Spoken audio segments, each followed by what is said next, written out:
We have to get people on board to be like, yeah, I want that healing. That sounds great. That's my birthright.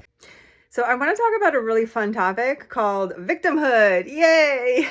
So I think victimhood, and maybe another name for this is like slavery mentality, is a huge epidemic of humanity, of like not just our generation, but like of all time. Like if you think back to in the Bible, in Torah, you have Adam and Hava, and Adam and Eve eats from the tree of life, and Adam then blames her. He basically becomes a victim, and God is looking for him, and he's kind of like, where, I don't know. Where am I? I'm not here. I can't tell you where I am.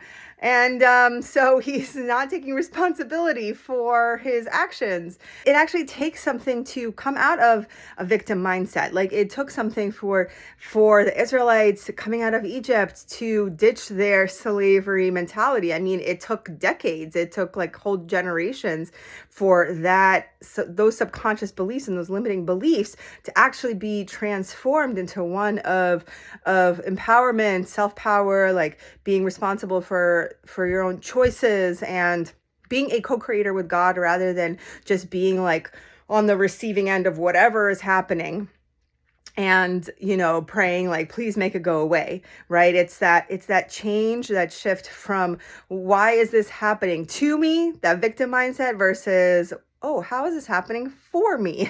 And the victim card can even be used in relationships where one person plays the victim and another person, usually the empath, the super, empathic, heart-opened one, is the one who takes responsibility for that person and takes responsibility for their healing, becomes their savior.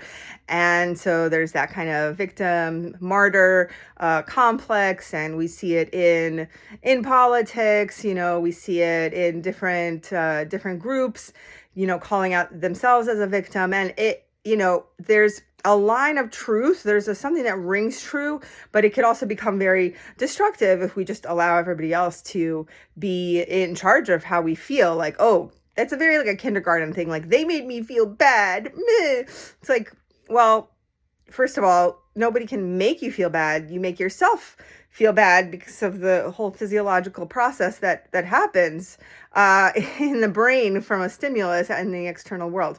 But anyway, there's an energy perspective to this, where if somebody feels like somebody else is always controlling their life and like they don't really have personal power and they always kind of feel stuck and they can't really move forward, they can't take ownership of their life. Well, sometimes that's true. And sometimes the way they feel is really what's happening on an energy level, because their energy might actually be enmeshed with other people in their environment, with other emotions and other energies in their environment. There might be some codependency, enmeshment, some entanglements, some cords around their energy body, sometimes even like their emotional body, like their heart might be entangled with somebody else's, especially if they're a very empathic person and they pick up on people's emotions very easily. Like I do sometimes, just by looking at somebody, I can feel like they're depressed, or I can, feel their anger. So I know that that's something that impacts me very deeply. And one of the reasons I really got into energy work was just to protect myself and to maybe protect, not the right word, because it's also kind of like that victim, like, oh, why is this happening to me? But just create more boundaries and strengthen my energy system, like you would strengthen your immune system by taking vitamin C and zinc. You have to strengthen also your energy system, especially if you're a highly sensitive person, empathic person. And so if someone comes to me with that feeling, that victim mindset, or, why is everyone doing this to me, and life is so hard and it's such a burden. So what I might look at is, are there any entanglements, and are there any connections, or that their energy system has merged with somebody else's energy system? And it often happens with people very close to us that, we become so entangled, so enmeshed with their stuff, with their emotions, like we kind of take responsibility for how they feel, especially if we're in a people pleaser mode. We feel bad for how they feel, and so we feel like that's our responsibility. anxiety, and all these things kind of weigh us down over time. Or we might just be connected to, it could be like a stranger told us a personal story for 5 minutes and offloaded their trauma to us, and now we're actually carrying that trauma from years ago. We don't even realize, and it feels like it's our own. So that really depends on how much of an empath somebody is, and how sensitive they are to that energetic, like how porous their energy system is really to receiving other people's energy. But it does affect everybody on different levels.